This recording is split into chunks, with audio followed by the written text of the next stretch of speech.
Listen, I promise I like books. I promise I like thrillers. I just did not like this one.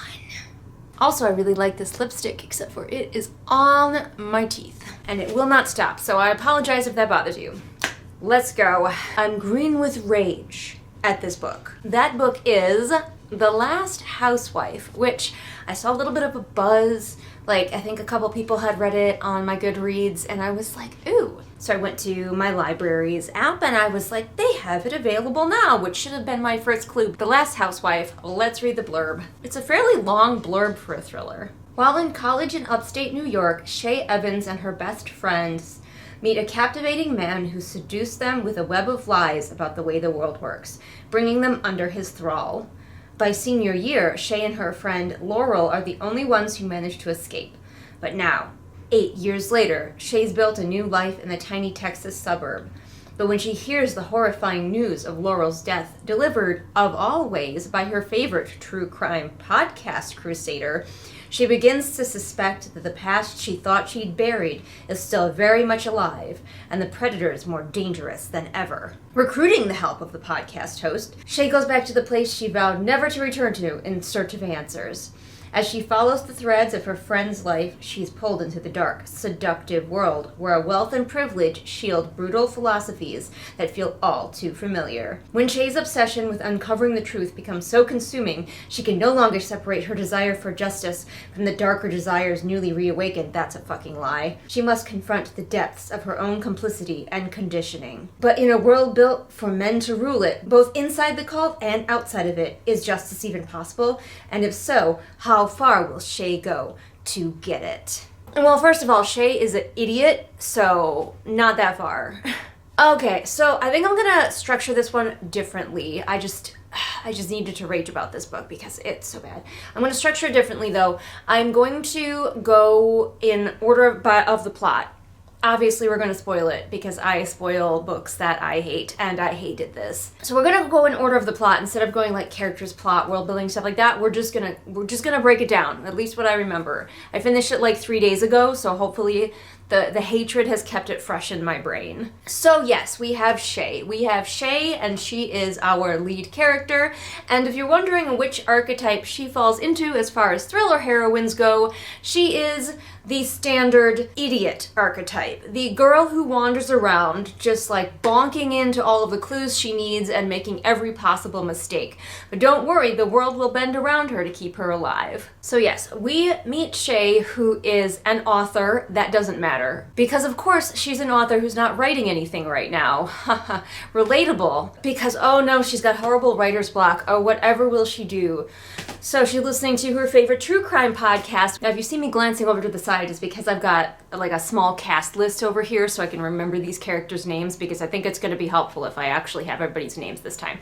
So she's listening to the podcast, which happens to be hosted by her childhood best friend, whose name is Jamie Knight. I forgot that his last name was Knight, like the kind that ride horses. Like, that is so freaking on the nose. Like, we'll talk about him as we continue, but yeah, that just makes me cringe even more. This book, it's so bad. So she's listening to that, and she finds out that Laurel, one of her best friends from college, game overed herself. I don't know what I can say and how early in the video it is, because YouTube is such a problem child, but Laurel is no longer with us in a way that was by her own doing, or at least that's what it seems, but podcaster Jamie and Shay both believe that Laurel would never do that, and so Shay is like, I need to drop everything and go to investigate myself, because I am qualified to do that. So she rushes off. She just leaves home. She messages her husband, who's like a businessman doing business.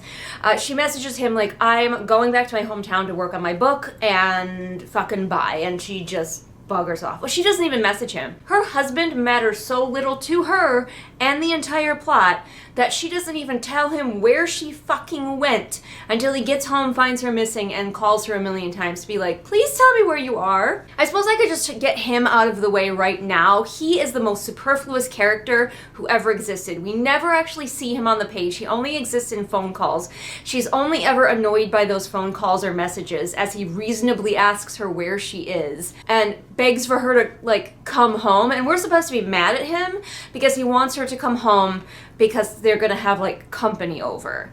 And he wants her to be there for that. And we're supposed to be furious because he's like so controlling, and he only actually wants her to come be like a pretty, like, sexy lamp in his house while his company comes over. But we are just meant to infer that. And then later she has this whole big revelation about how she doesn't really love her husband, blah, blah, blah. And it's just like, he only exists for Shay's quote-unquote character development. And he could be cut out of this book and we lose nothing. That moment where Shay realizes she doesn't love her husband could be cut out of this book and we lose nothing. If she has to have a husband for some reason, just make her divorced. So we don't have this constant like noise in the background of him being like, hello, excuse me, I would like my wife back. And her being like, fuck off, you unreasonable man. Shay is a horrible person and I hate her, but we'll just continue. So she goes back to her hometown, she goes to investigate, she goes to the cops, and predictably, realistically, the cops are unhelpful. But she speaks to the chief of police, who is a rude, terrible man, who doesn't believe in girls being R-worded because he thinks that they are asking for it by the clothes that they wear and stuff. And when she goes back, it triggers a memory, a flashback. There are some flashbacks in this, but mostly it's told through the podcast, and we'll get to that. And that triggers a memory of the first time that she met her two best friends in college, Laurel and Clem. After Laurel is R-worded at a party and Shay finds her and Clem also finds them, and the three girls trauma bond over going to the police and being dismissed by the police. Even though it is Laurel who had the thing happen to her, the other two girls are also like traumatized by this, and they bond, and now they are best friends, the best of friends, close as you can possibly be. And they get an apartment together, but because it's like a college apartment, to afford it, they need a fourth, and so they pick up a girl called Rachel, who turns out to be an even more horrible person than our lead character, which is difficult. So far, nothing is bothering me. Like the beginning of the book, I was okay. I was on board. I'm like, okay, we've got a little bit of a murder mystery. We've got the cops not believing her, so she has to take matters into her own hands. We get a little bit of her memories, her college memories, and they're relevant because it's the same police chief who dismissed them then who's dismissing her now. And I'm just like, okay, yes, cool. Back in the present, she calls up her buddy, the podcast guy, who immediately just like jumps through his own butt to come to her aid.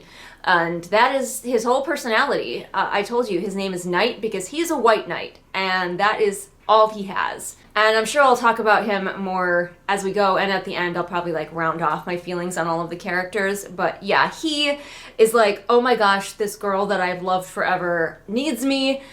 I am there. So he's like, here's the police report that I got. Don't ask me how.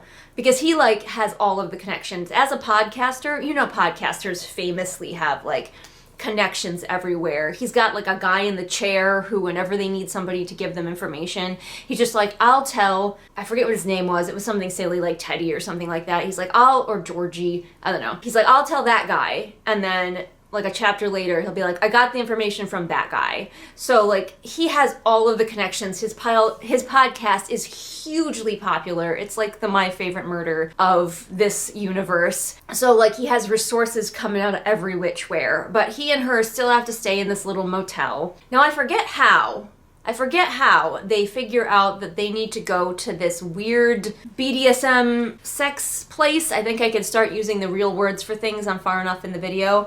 They figure out that Laurel was there for some reason, and so they go there, and people will like approach them. Well, she goes in first and then doesn't get any information, and she has to back out, and then she goes back in with him. And people like approach them like, hey, what are you into? What are you looking for? And even though they are very cagey and dismiss all attempts at sexual interaction, the people there are just totally willing to talk to her and give her whatever information they may or may not have about Laurel. But she finds out that this other girl named Nicole, who turns out to be important later, that this is just like baby stuff. There's a place where you can go to get like the real thing. And Nicole is like, don't go there unless you mean it. Don't go there unless you really love being a submissive and you want to actually be like tortured.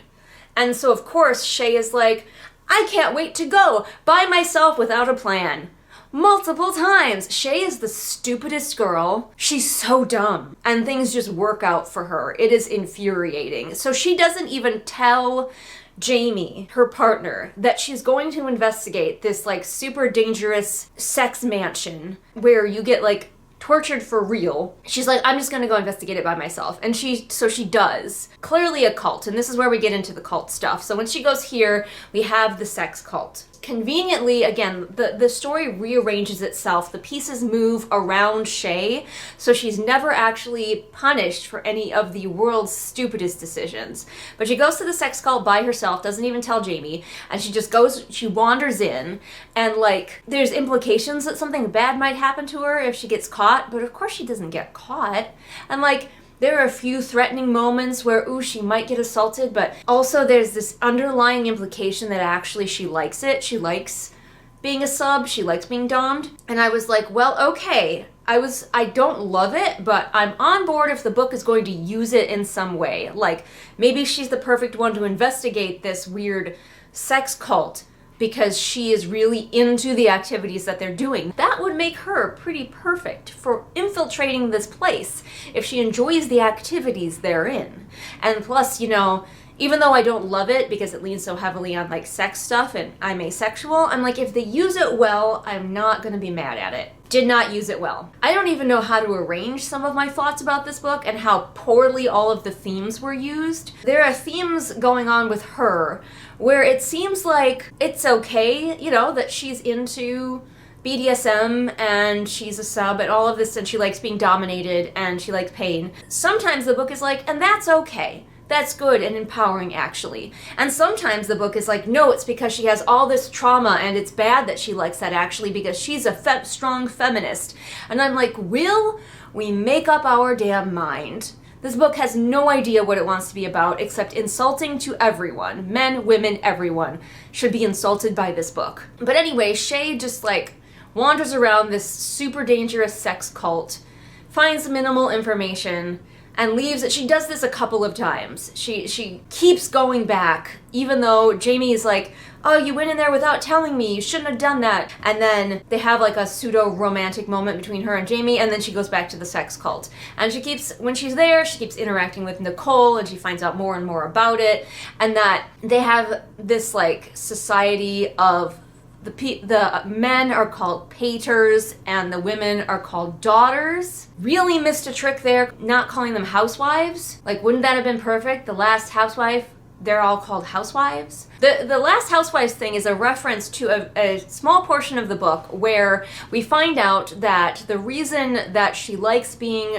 dommed is because she and her 3 friends in college were groomed by this weird, charismatic older man who is like the father of the cult, we find out later.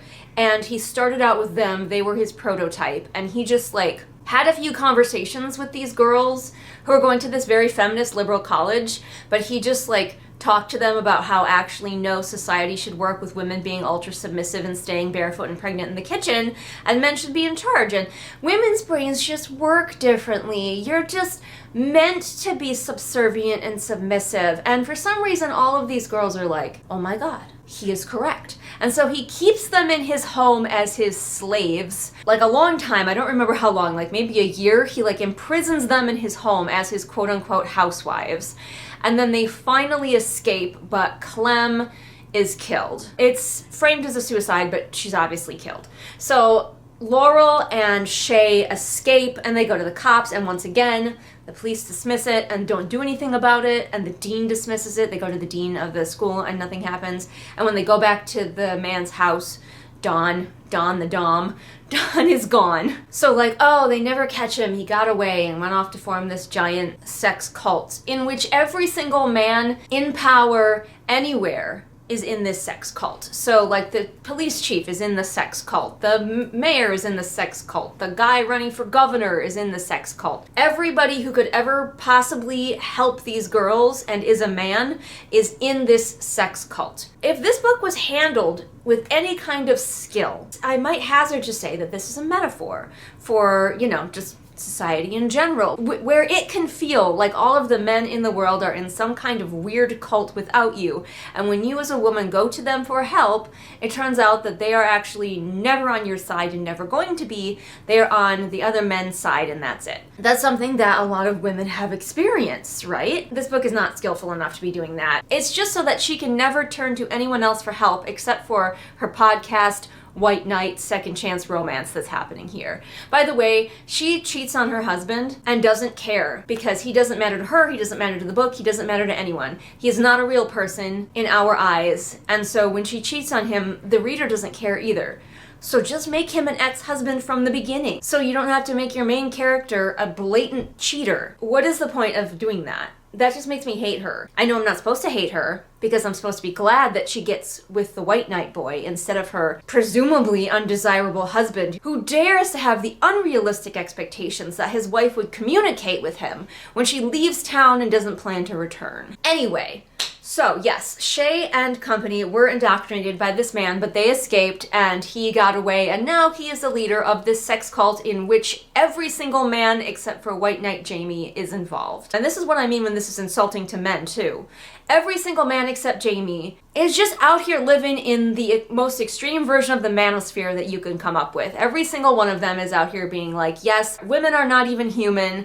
They are just these creatures that we're supposed to put our dicks in, and it's hilarious to torture them, and they have all these torture rituals. And the women who are here voluntarily, by the way, they're just such damaged women. The messaging in this book is horrible. All these women are just so damaged that they think that they deserve this, that they think that they belong here. They like being treated like absolute garbage, actually. One of the underlying messages of this book is if you have a bad experience in your life, such as being assaulted, really anything, any bad thing that happens to you as a woman, but especially sexual assault, will make you unable to use your brain and will just turn you into this sad, pathetic little creature who thinks that you exist to be tortured. It's insulting to men. It's insulting to women. It is insulting to my intelligence. It's awful. I want to take this author and smack her and be like, what are you doing? And we're trying to have like some sort of weird feminist message because Shay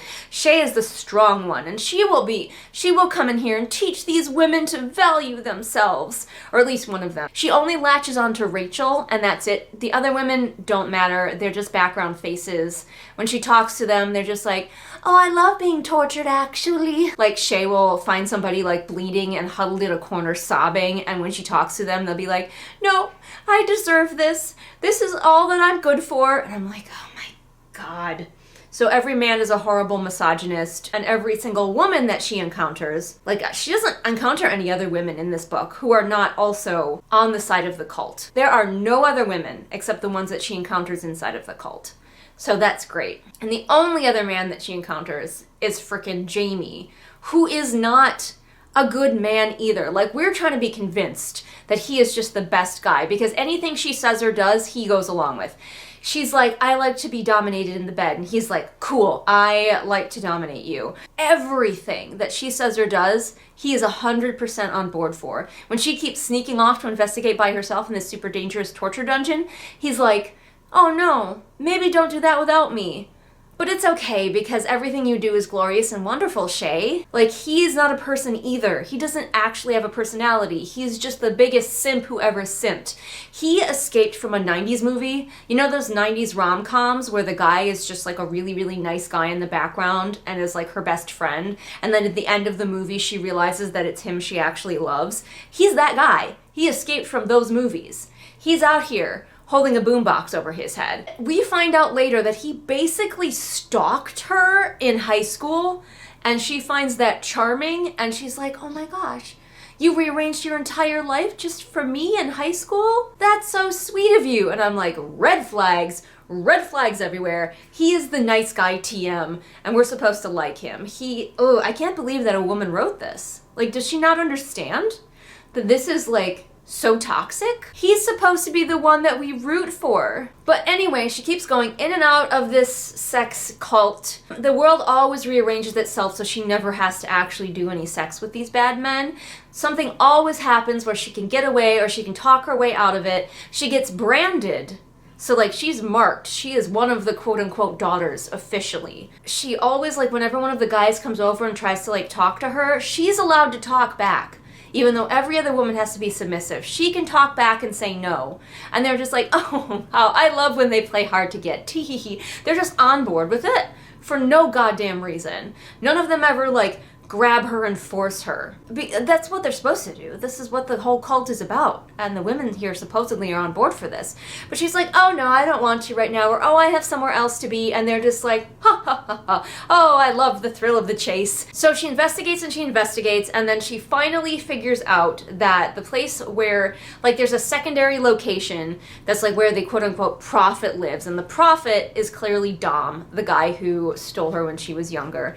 But then also she finds out that Dom has an accomplice, and she thinks that it's Rachel, the girl I briefly mentioned earlier who had to be a housemate with them and introduce them to Dom, who claimed to be Dom's daughter but was not actually his daughter. She was just like an evil partner in crime, and she helped Dom like kidnap these girls and hold them prisoner and stuff like that.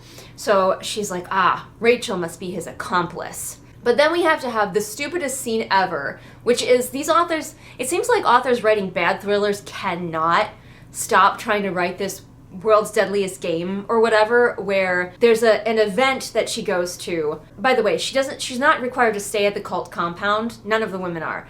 She's allowed to go home, and then she's just supposed to report back for these like parties that they have, which seems like a really bad way to keep your cult going. Like, you think you want to keep them all in one place, but no, the women are just happy to return every time because, oh, that's the other thing. Women are so shallow and weak that, like, some of the women are just there for the quote-unquote perks.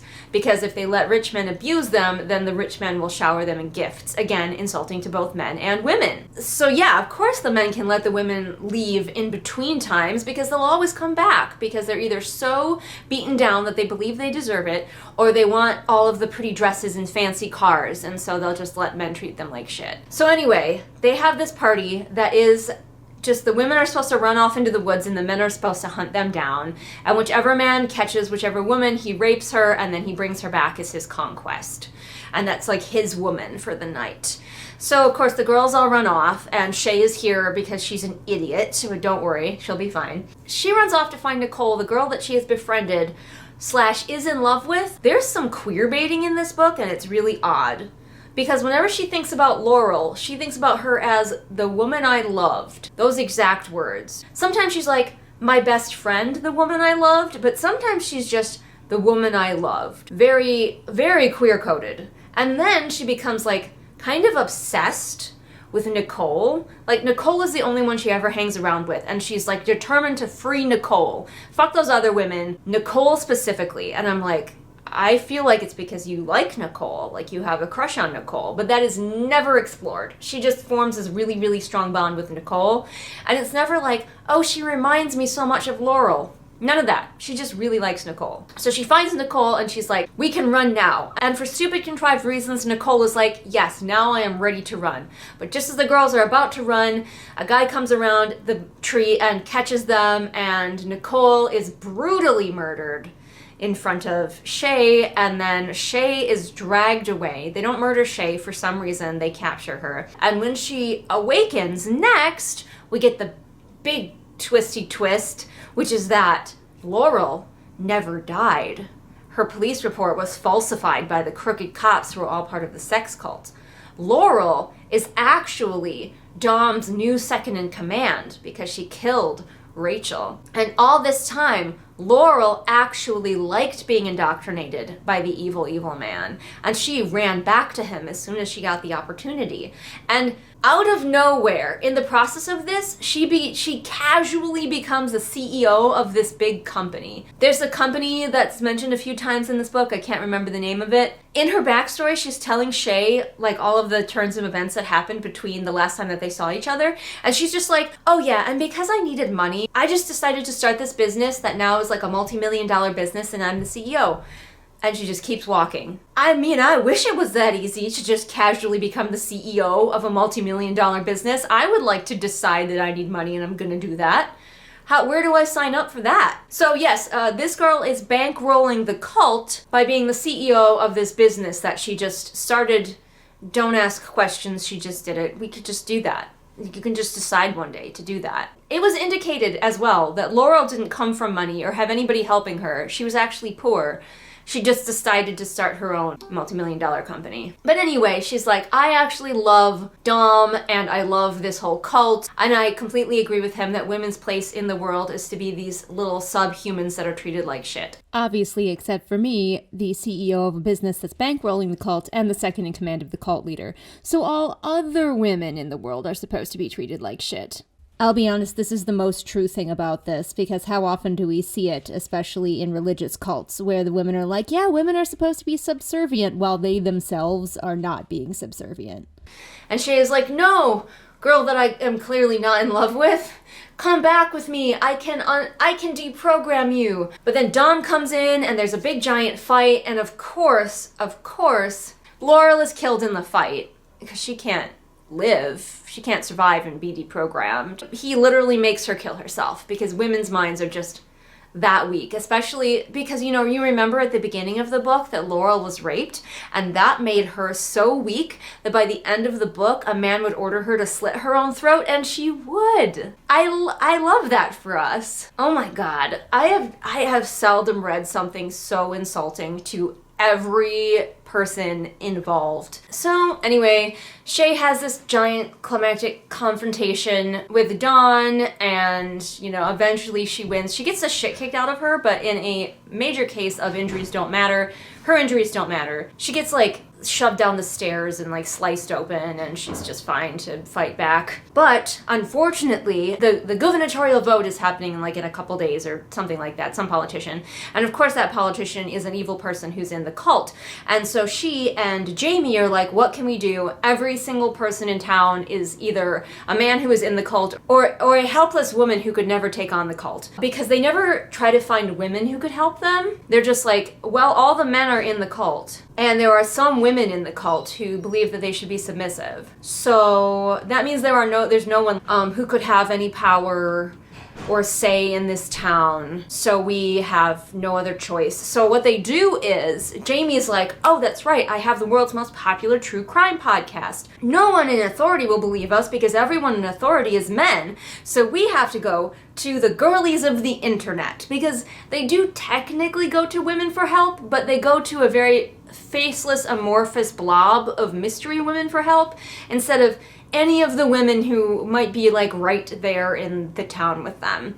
So he goes and he puts all of Shay's, because she has been recording all of her experiences with Dawn and his first indoctrinating of her. She's been recording those for Jamie and his true crime podcast. And so he, in 2 hours, this made me laugh more than most things in this book. He contacts his editor and producer and is like, I need you guys to have this podcast ready to go in 2 hours, and up and running. And they're like, got it. And they take hours and hours worth of audio that he sends them, and they have it ready and up and going in 2 hours. And I was like, excuse me?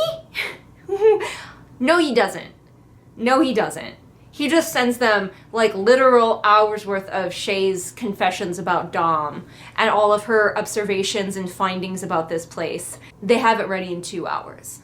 That is the biggest bullshit that this book, full of bullshit, can try to feed me. But of course, so as soon as she finishes battling with Dawn and she kills him, everyone is shooketh that she actually killed him. She kills him right in front of Jamie and everything, even though he is an evil, evil cult leader who rapes and murders women, or has women murdered, I guess. Technically, he doesn't do the murdering. He has his thralls do it for him. She would have gone down.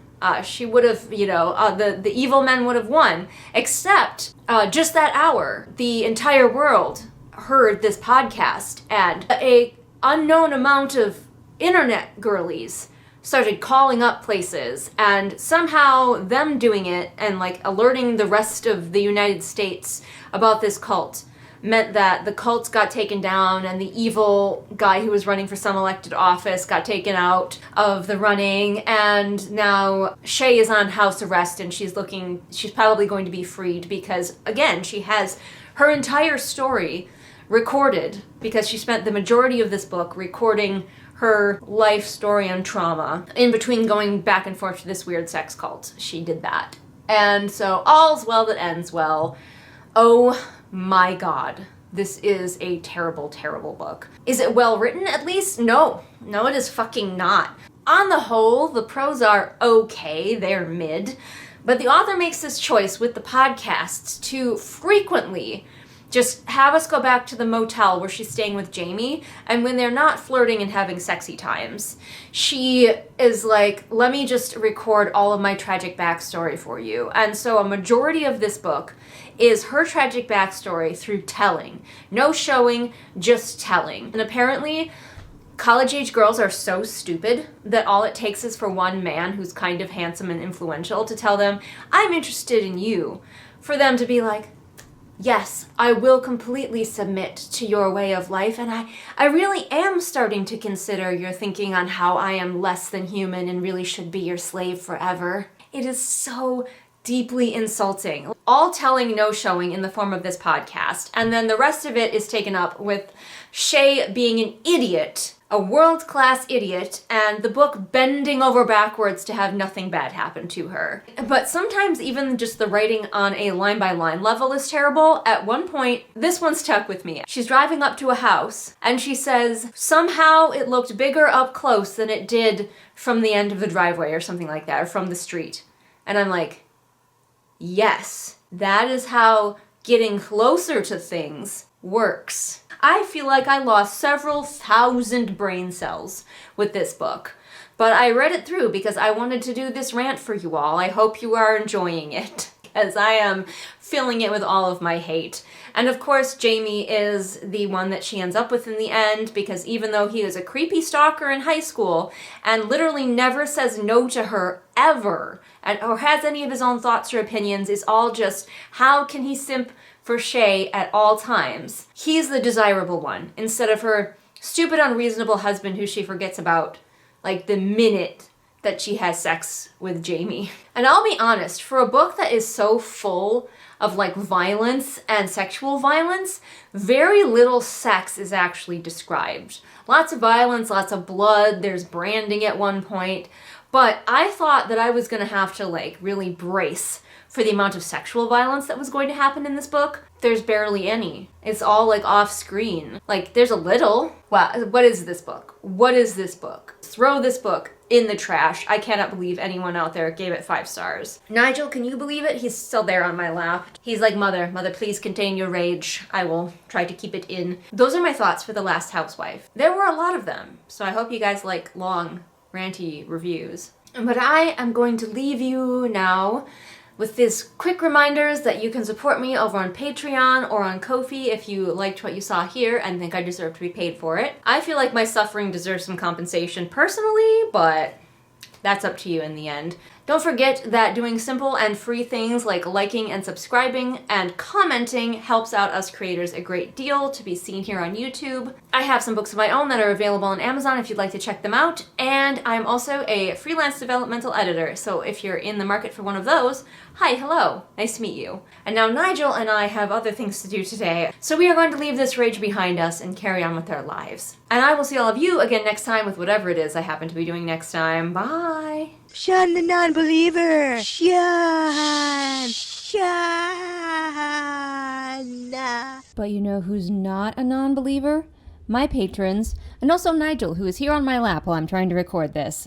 But who are my patrons? Let's go, in reverse order this time. Ruin Queen of Oblivion, who I have been forgetting for the last couple of times to put in here, and for that I owe them a sincere apology, and they get to go first. Sarah, Lisa, Amanda, Jenny, Savvy, Scribbling Cat, Rennie, Jesper, Zaire, Shelby, Ray, Callison, Anne Sophie, Patrick, Belle, The Unraveled Legion, Light Julie, Hidden Glade, Kit, Maureen, Sophia, Ashley, Swamp Goblin Waifu, Melissa, Afra, Deborah, Rita, Alyssa, Celia, Amanda, LaFone, KJ, Caitlin, Ursula, Robin, Jojo Bookish, Bear, Kirsten, Maria, Mooney, Kohikaro, Kira, Sam, Haley, Julius the Nice Dragon, Pansing Pony, Roma, Ingrid, Veda, 78 kilograms of shade, Kat, Sarah, Saga, Nico, Sunny Shy, Bird Anonymous, July, Martha Baggins, SB Boots. All these people, they are the true believers. Would you like to say anything, Nigel?